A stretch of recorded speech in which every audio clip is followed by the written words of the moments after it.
Let's talk Oklahoma State sports. Garen Emig, columnist for the Tulsa World, joined by Eli Letterman. He's the beat writer covering the Cowboys and the Cowgirls. Now that we're into spring season and softball season, especially, we will talk about softball and basketball before we're done here. But first, Eli, let's do our duty and remind everyone to please continue to download and subscribe to any podcasts that the Tulsa World Sports Powerhouse puts out.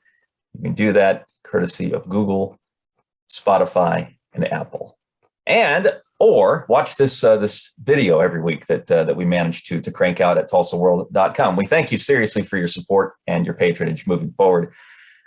We try to give you something for your investment. And today, Eli, has a conversation about, first, Derrick Mason's contract. He's making a pretty decent amount of money to come coach the Cowboys. He's doing just fine. I mean, you can point out that it's a $400,000 pay cut from what he was getting at Auburn, but I think he's going to be okay. This week the contract is not finalized yet, but the terms are pretty much set, and so we were able to confirm this week that Derrick Mason has come to Stillwater on a 2-year deal, and that to me is maybe as interesting as the dollar figures, for $1.1 million annually, and that makes him the highest paid assistant in Oklahoma State history. Jim Knowles was making $800K before he left. Casey Dunn, that's his salary, at least as things stand now. So it's a jump for Oklahoma State. You know, if you look at the SEC, that's not a crazy figure, but certainly for the Cowboys, that's a new number. And as I said, as interesting as maybe what he's making, and it is a drop off from the $1.5 million he made at Auburn last year, is that 2-year deal. This is not a 5-year contract or anything that, at least off the bat, says, screams Derrick Mason is here for the long run. And I don't know that anyone even before these details were out maybe felt that way. I think this hiring, reinforced now by the years, can be looked at as shorter term, maybe, a mutually beneficial thing. Because I think if there's a case that Derrick Mason has the head coaching job in a year or two, it should mean that it's been a good 2 years for him running this defense. But that certainly leaves that door open. Here's something else that we glean from the fact that Mason's taking a pay cut at Oklahoma State. It's that he's getting out from under a really nasty situation at Auburn, and that only intensified this week. It wasn't just news of the contract and the dollar figure being, again, less than what he got on the Plains. It was the dumpster fire that has become the Brian Hartson regime at Auburn. Certainly. I mean, he wasn't the first or only one to get out, but it seems like he got out early and on time, because it's only gotten worse there. Yeah. And I mean, that's an important distinction too. It's not exactly like Oklahoma State poached him right off that staff. I mean, Derrick Mason stepped down from his role, seemingly with the understanding he was coming to Oklahoma State, but he really did, it seems, get out from a pretty dicey situation that's still playing out. I guess Brian Hartson is back from his vacation. He may have had the worst vacation in human history. He was probably on a beach somewhere just trying to lay out. And meanwhile, back home, his program is crumbling. Yeah. But he made it, I guess, to the SEC meetings today with the coaches, and I'm sure that's a to keep an eye on. Although I'll say this, I called it the worst vacation in human history. If he'd just gotten fired sitting on the beach right there, he would have had $18 million. I was going to say. So I maybe never would have left the beach. So I take that back. I think Brian Hartson's going to be okay. Take $18 million to hang out at Lovers Beach in Cabo. I'd do that for longer than a few days. Hey, moving forward, it is interesting, though, to dig into details regarding OSU's salaries and the structure there with the assistants, because one thing that Mike Gundy has made clear, the point that he's, the general point, Eli, that he's made clear is that we can be big time, but we have to act big time, right? And he's not just talking about football talent and recruiting class rating. He's talking about infrastructure, and where there's infrastructure, there is financial infrastructure. And he's particularly pointing to, I think, doing right by his staff, not just him. I mean, obviously he wants to take care of himself. That's been a big deal to Gundy over the years. We all know that about him, but more and more, it's about keeping up with Power 5, upper level of Power 5 staff figures in terms of what they're paid. And so I think it's not just important to see what Mason's making, but down the road, find out what's being done to some of the more long-serving lieutenants of his, right? And that includes the OC and Casey Dunn. Yeah, certainly. I think next year is kind of a make or break year for Casey Dunn in a sense at offensive coordinator, and he may be playing as much to hold on to his job as he would be to, be upping that salary, maybe get it into that Derrick Mason range. But when you say, Power 5 and playing with the big boys, this is it. This is, there were options out there that would have been cheaper, less experienced. As we've hit the nail over and over, maybe he could have gone and found his next Mike Yurcich from Shippensburg, but he went out and got an SEC coordinator who, in his background, is SEC head coaching experience.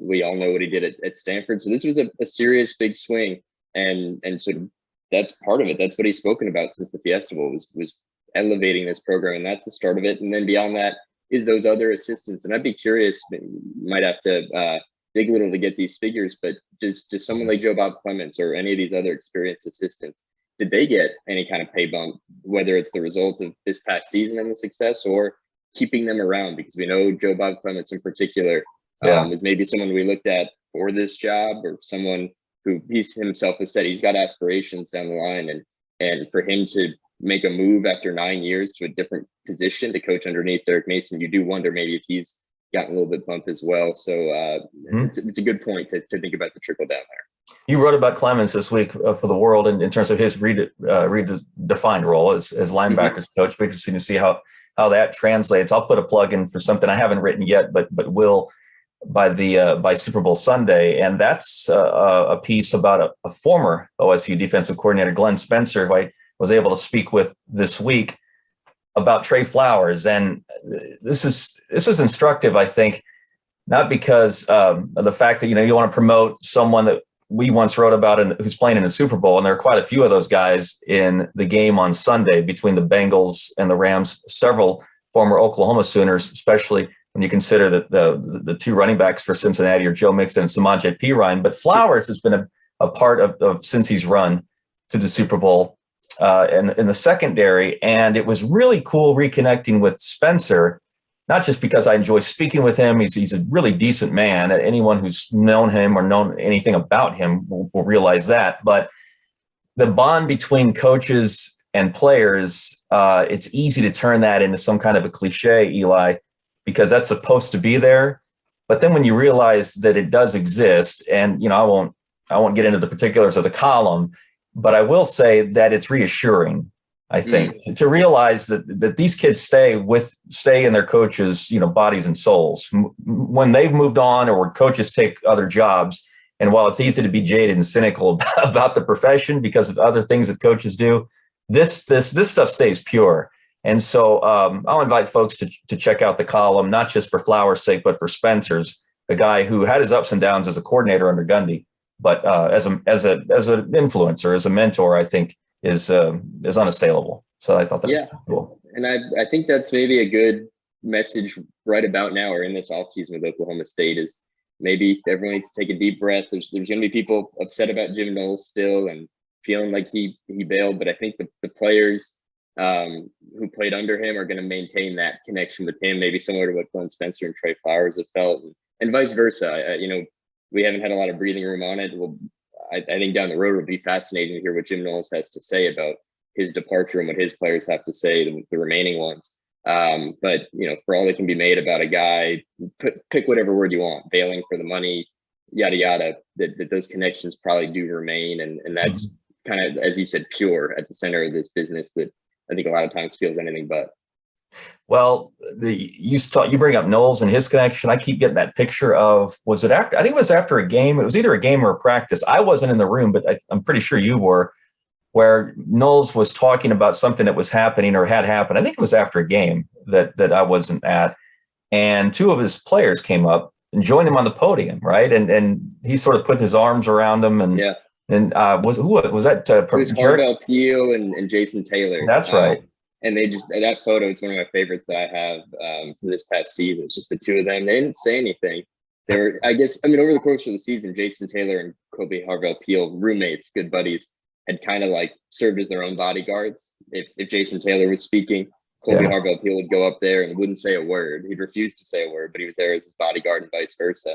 And that night they were up there with Jim Knowles, and he had his arms around them. And I think those should be the kind of enduring pictures. If you really want to get toward the truth I'm sure there's disappointment with the players. I'm sure heartache for Jim Dole's leaving, but I think maybe if anyone feels the animosity most, it's fans more so than these for players. Sure. They hold on to these.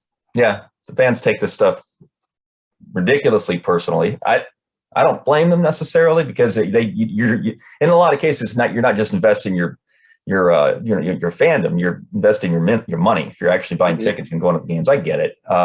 But I think the ones inside the building are the one they're maybe most familiar with what's what and relationships. And if you've got former players or current ones even on Twitter making a fuss about a coach leaving, I think that's when you start to pay attention to issues. But otherwise, I think there's a lot more of the kind of scene that we're talking about that's left behind, even if the divorce is, for lack of a better term, divorce is difficult. So, did Harville Peel get an invite to the combine this week? I think he did not. He did not. No, there were some snubs. Or four OSU guys, right?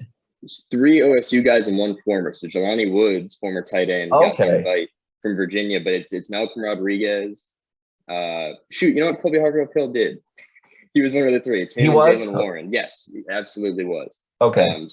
He was not among the snubs. So you've got Malcolm Rodriguez, Jalen Warren, and Colby Harville Peel all invited and expected, I'd assume, to attend the combine in March. But I think there's at least some argument there for Tay Martin, a guy who really lit it up this year, and Josh Sills, who was a multi-time, all Big 12 lineman. But there's only 324 of these spots, and while Oklahoma and Alabama seem to snag a good number of them, I think they're hard to come by. But I was glad to see, especially a guy, I think Malcolm Rodriguez. We've seen what he could do, and it's hard to believe, you just looked at his stat line, that he might have trouble, impressing NFL teams. But that's kind of been his story the whole way, was never quite getting that belief, and that's a tried and true story. But in his case, he just kind of had to prove it. I think he's got to do that again at the NFL level. So for him to get that opportunity in Indianapolis, I think he's exciting. And maybe most fun to watch of all is Jalen Warren, just a guy who this time last year, I don't think his pro prospects were anywhere. They might have been non-existent. And now he goes there. And I think after the season he had, not only the stats he put up and the impact he had, but probably looked like an NFL running back a lot of those Saturdays. And so he's another guy maybe with a shot to impress. Yeah, my thing is, and this isn't a shot at Chris Carson, don't misinterpret this, but if Chris Carson can carve out an NFL career, a guy who stopped by and played a little running back for OSU recently, I guess 5 years ago now, it's been 5. Yeah, I think that's about right on the timeline. If Carson can be given the ball in the NFL, I think Warren deserves at least a chance in a camp somewhere. So we'll follow that. All right, hoops, Bedlam, yes, good, positive, but then TCU comes along. A game I thought, Eli, that the Cowboys could ride down to Fort Worth and win based on the momentum from Bedlam. That did not happen. They didn't play poorly, but didn't play well enough and fell too far behind and lost to a TCU team that still has NCAA tournament aspirations. The Horned Frogs are good, but they're not great, and I don't think they had Mike Miles that night. Mike Miles was sitting there on the bench, and this was. I said it on the radio, I think before the game. Was is it going to be another case of one step forward, one step back with this group? Because Saturday, Bedlam gave every reason to think that after the week they'd had, where Mike Boynton kicked it off, kind of just turned into his group, that they'd found something and that they were maybe trending on the up. But as we've seen kind of all year, and they've only won consecutive games once since late November. And it was the case again. They go down to TCU, riding momentum, no Mike Miles there. Every reason to believe that they could beat a team they've already beaten, Stillwater, this year. Yeah. And it just, I think it was another kind of one of those microcosm games. It's like Mike Boynton likes to call them, where there's periods where you're like, wow, this team, this is what they can look like when they're clicking, and others where they're not. And at TCU, they got bullied inside a bit more than I think they have in a lot of games with all the size that this group has, but bullied inside and on the boards. And in the end, they made a great run. They closed down the gap. I think they trailed by as many as 13, and they closed it down at the end, but they just ran out of time. And I think, you can chalk that up with a lot of the other losses this year that just kind of probably feel like what ifs for them, that if they had, hadn't fallen so far behind in the first or second half, that comeback isn't so necessary, and they're winning games. But it's been a bit of the same old story. Mystifying is the word I would use to describe OSU's basketball season, and that includes the the obvious, the sort of the flashpoint, the decision by the NCAA to keep them out of the postseason right before everything started.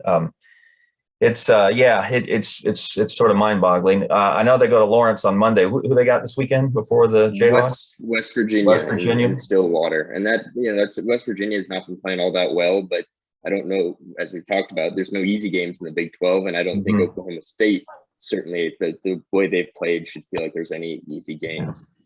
But it would be, I think, for them a big confidence boost before heading off to Lawrence would be that. And one other interesting note, I wasn't in Fort Worth the other night, but Isaac Likely is a senior, and it's been referred to this is his final season over and over. When I was in Kansas City with him at Big 12 Media Day in October, I asked him, I said, it's your fourth year, but as you well know now, and most folks out there, COVID eligibility, all that, guys have at least one more year. It seems like some guys have 3-4 more years of eligibility. But he said, no, this is it for me. And granted, that was before the NCAA decision. But the other night, he hinted that he could come back next year, and that's an interesting wrinkle for this team. Both a guy who probably still hasn't regained his form from 2 years ago.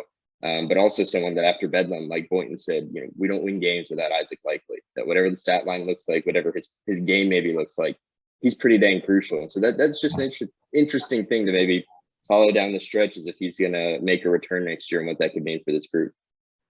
Normally, you refer to opening day as you approach late winter, early spring. You're talking about baseball, but in the case of Oklahoma State this week, it's the softball program. Kenny Gajewski's team gets started on the road. I think everyone in the Midwest is either in Arizona, California, or Florida for the first month, it seems like, of the year. But that means you're usually loading up against good competition. OSU has enormous expectations attached to this team, Eli. We'll get, I guess, an early indicator as to the ceiling, if they're going to go to places like Arizona State and play teams from the travel teams from the SEC who head that direction, or obviously Pac-12 competition. Yeah, they're opening up with Arizona State. They have a ranked Duke team on the schedule coming up. So there's going to be barometer, and you mentioned those expectations. I think it might be fair to call them Oklahoma expectations. The expectations they have for themselves this year are maybe what the standard has been a little bit south in Norman. Kenny Gajewski called it the most talented team they've assembled in his 7 years, and they've got depth, and they have talent, and they have experience. And talk to a lot of these players, Cheyenne Factor, a familiar face. The expectation is for this group to not just get to Oklahoma City for the College World Series, but to be there in that final game. And Cheyenne Factor was asked, could we have a Bedlam final? That would be pretty fantastic. It would be quite a storybook ending. And she said, sure, maybe, but I don't care who we're going to play. Right. We're going to be there in that final game. And I think there's plenty of reason to be excited about this group and get started tonight. So we'll catch the Cowgirls in action this week. We'll see how they get started. Obviously, another big weekend for Mike Boynton's basketball program with West Virginia in Stillwater, and then the trip to Lawrence Monday night. And who knows what football brings us in the coming week. There's always something cooking everywhere, not just Stillwater. There is no such thing as an off season anymore, certainly not for coaches who got to keep track of the portal almost every waking second of the day. Good to see you, Eli. Thanks for joining me. And thank you, folks, for tuning in and joining us. We'll be back next week with another vidcast, if you will, courtesy of your friendly neighborhood Tulsa World.